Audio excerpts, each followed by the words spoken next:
सावन मास महीने में एक और छोटी सी पुरुषोत्तम मास की भागवत से प्रसन्न लिया गया है प्रसंग। नरसिंह भगवान और प्रहलाद के बीच में ज्ञान की कुछ बातें हैं। भगवान नरसिंह ने हिरण्यकश्यप को मारा, लेकिन उसके उपरांत भी भगवान क्रोध में थे। अब हिरण्यकश्यप का वध करने के बाद में सब देवता लोग आ गए,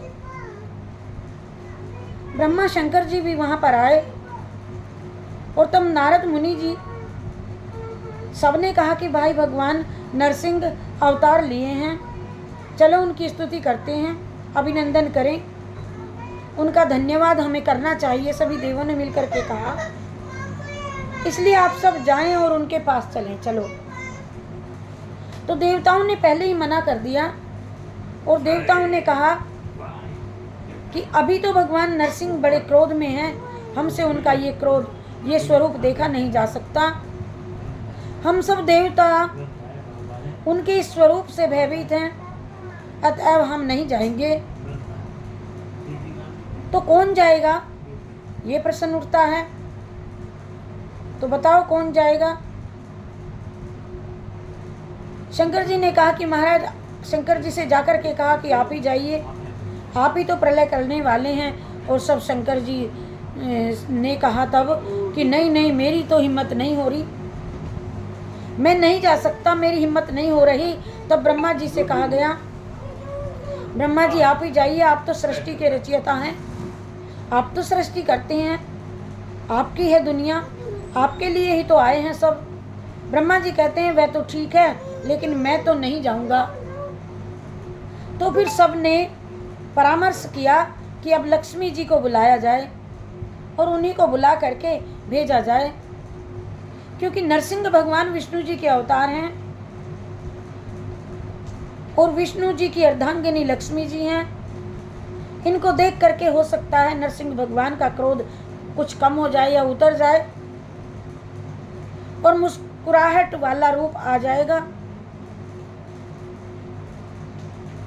इसीलिए लक्ष्मी जी से कहा गया जाने के लिए कि लक्ष्मी जी आप ही जाइए। तो लक्ष्मी जी ने कहा मैं इस समय कोई अर्धांगिनी नहीं बनना चाहती, मैं अभी आप लोगों की बात नहीं मान सकती हूँ, मेरी हिम्मत नहीं है वहाँ जाने की। इतना क्रोध नरसिंह भगवान का यह स्वरूप जब देखा नहीं जा रहा था मुझसे। वो अनंत कोटि सूर्य के समान प्रकाश हैं, वे क्रोध भी हैं, और फिर सब लोग हार गए भी, कोई भी वहाँ उनके साथ तैयार नहीं हुआ जाने के लिए।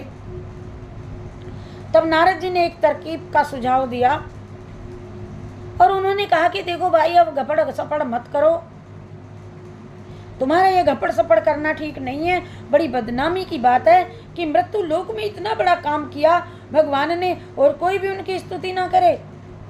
अरे चलो चलते हैं, अभिनंदन करना चाहिए।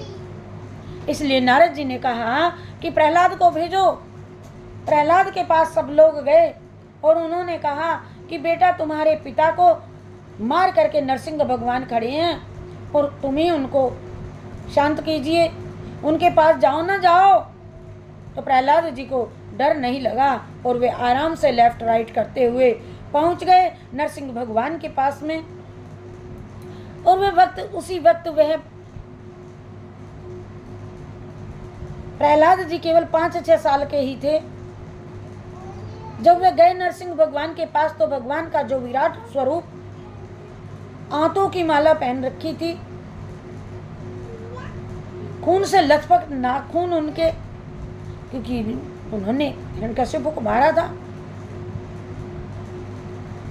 और खून से हाथ नाखून भरे हुए थे। तो प्रहलाद को देख करके वह मुस्कुराने लगे। फिर समस्त देवी देवता, ब्रह्मा शंकर, नरसिंह भगवान के पास जाकर के उन्हीं की स्तुति अभिनंदन करने लगे। तब नरसिंह भगवान ने प्रहलाद से कहा, भागवत में एक प्रसंग है छोटा सा, भागवत में श्लोक है, वरम वष्णी वाभितम काम पूर्व स्म्यम नृणाम। ए बेटा, वर मांगो, जो कुछ मांगोगे मैं सो कुछ सभी कुछ देने को तैयार हूँ। सब मांगते हैं, तुम भी मांगो बेटा, मांगो। नरसिंह भगवान कहते हैं।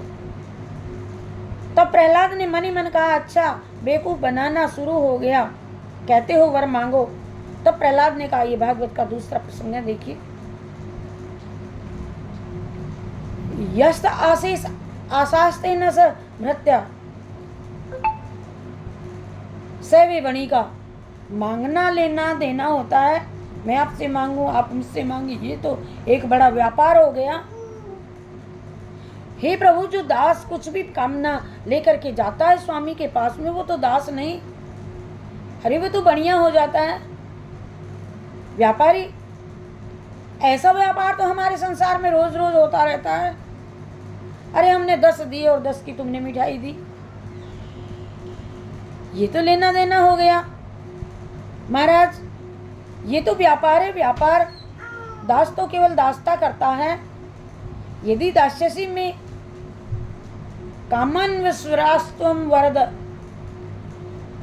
ऋषभ कामानाम हृदय संद्रोह्यम भवतस्तु व्रणे वरम।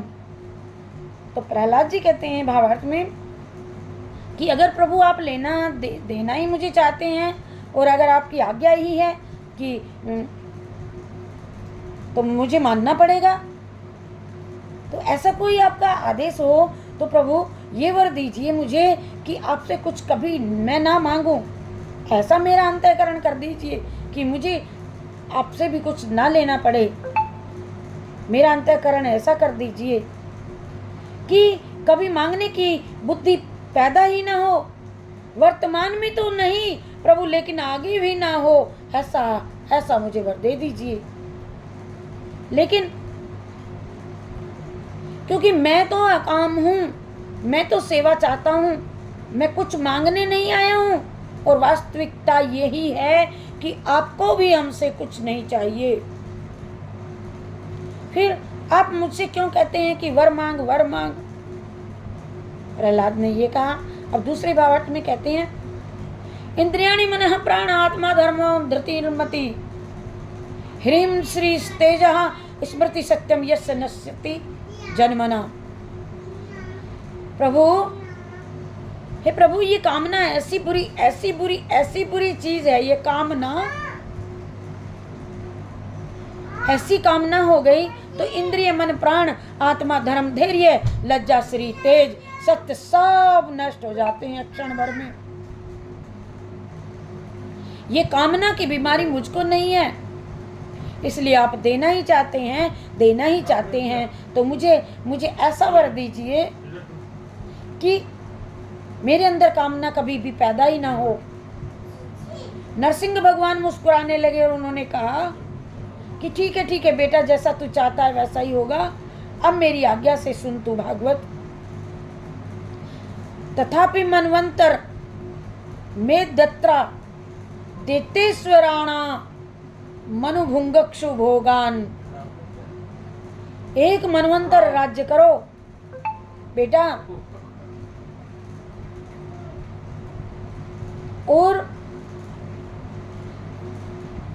43,02,000 मानव वर्ष का एक युग, 4 युग 71 युग का बीत जाए तब एक मनवंतर होता है।